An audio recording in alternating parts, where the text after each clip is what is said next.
రాజకీయాలకు అతీతంగా విజ్ఞతతో ఓటేయండి.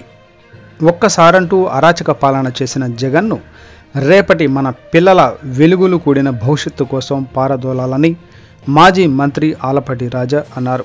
బుధవారం తెనాలి ఎన్వీఆర్సీలో జరిగిన టీడీపీ జనసేన ఆత్మీయ సమ్మేళనంలో ఆయన మాట్లాడుతూ, సంక్షేమం పేరుతో ప్రజలను భ్రమలో పెట్టి పేదరికం వదలకపోగా మరోవైపు అన్ని రకాలుగా ధరలను పెంచి మరింత అగాధంలో నెట్టాడని, ఈ ఊబిలోంచి బయటకు రావాలంటే బాబు పవన్లతో ఏర్పడే ప్రభుత్వంతో సాధ్యమవుతుందన్నారు. లోకల్ రాజకీయాలను ప్రస్తావిస్తూ ముసలి నీళ్లల్లో ఉన్నంతసేపు బలంగా ఉంటుందని, బయటకు వస్తే బలం ఉండదని అంటూ, జగన్ సంగతేమో గాని తనను గెలిపించడంటూ లోకల్ ప్రచారం చేయటం రాజకీయంగా నీచానికి పరాకాష్ఠగా దిగజారిందని, జగనన్న ఇళ్ల భూమి కొనుగోళ్లలో 150 కోట్లు అందులో మెరక కోసం దోచినతను పాలకునిగా ఉండటం దురదృష్టకరమని, రోడ్లపై తట్ట కంకర పోయకుండా విరాళాలతో విగ్రహాలెందుకు అని ప్రశ్నించారు.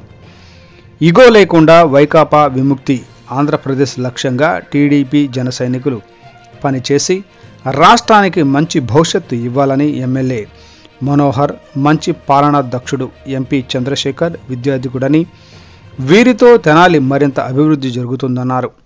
ఎంపీకి ఎమ్మెల్యేకు సమాన ఓట్లు రావాలన్నారు.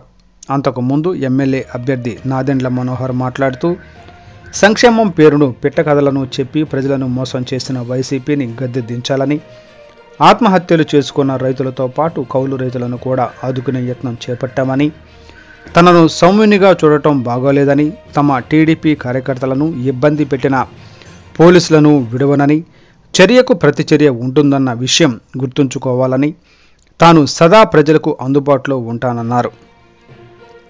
తెనాలి టీడీపీ జనసేన పొత్తు రాష్ట్రానికి ఆదర్శం కావాలని ఆకాంక్షించారు.